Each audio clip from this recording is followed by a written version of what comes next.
கதையோட பேரு யார் குற்றவாளி. 2 ரயில் தண்டவாளங்கள் பக்கத்து பக்கத்துல இருக்கு. ஒண்ணுல ரயில் எப்பவுமே வராது, இன்னொன்னுல அடிக்கடி ரயில் வரும். வராத தண்டவாளத்துல ஒரு குழந்தை விளையாடிக்கிட்டு இருக்கு. ரயில் வர்ற தண்டவாளத்துல 10 குழந்தைகள் விளையாடிக்கிட்டு இருக்கு. அந்த தருணம்னு பார்த்து ரயில் வருது. தூரத்துல இத நீங்க பாத்துட்டு இருக்கீங்க. உங்களுக்கு பக்கத்துல ட்ராக், கருவி இதெல்லாம் இருக்கு. நீங்க யார காப்பாத்துவீங்க? இப்படி ஒரு கேள்விய ஒரு விழால ஒருத்தர் கேட்டாரு.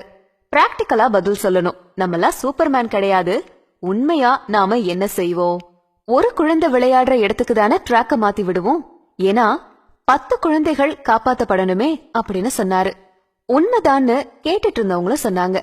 இன்றைய சமூகம் இப்படிதான் இருக்கு. ரயில் வரும் அப்படின்னு தெரிஞ்சு தவறு செய்யற குழந்தைகள் காப்பாத்தப்படுது. ரயில் வராத இடத்துல யாருக்கும் தொந்தரவு தராம தவறே செய்யாத குழந்தை தண்டனை பெறுது. இன்றைய சூழல்ல நம்ம வாழற வாழ்க்கையும் நம்ம நாடும் இப்படிதான் இருக்கு அப்படின்னு அழகா சொல்லி முடிச்சாரு. இதுல இருந்து நமக்கு என்ன தெரியுது? நல்லத தனியா செய்யறவன் தண்டிக்கப்படுறான், தப்ப கூட்டமா செய்யறவங்க தப்பிச்சுக்கிறாங்க. அதுக்காக எல்லாரும் செய்யறாங்கன்னு அந்த தப்ப நம்ம செய்யக்கூடாது. என்ன ஃப்ரெண்ட்ஸ், இந்த கதை உங்களுக்கு பிடிச்சிருந்ததா? மறக்காம ஷேர் பண்ணுங்க. நாளைக்கு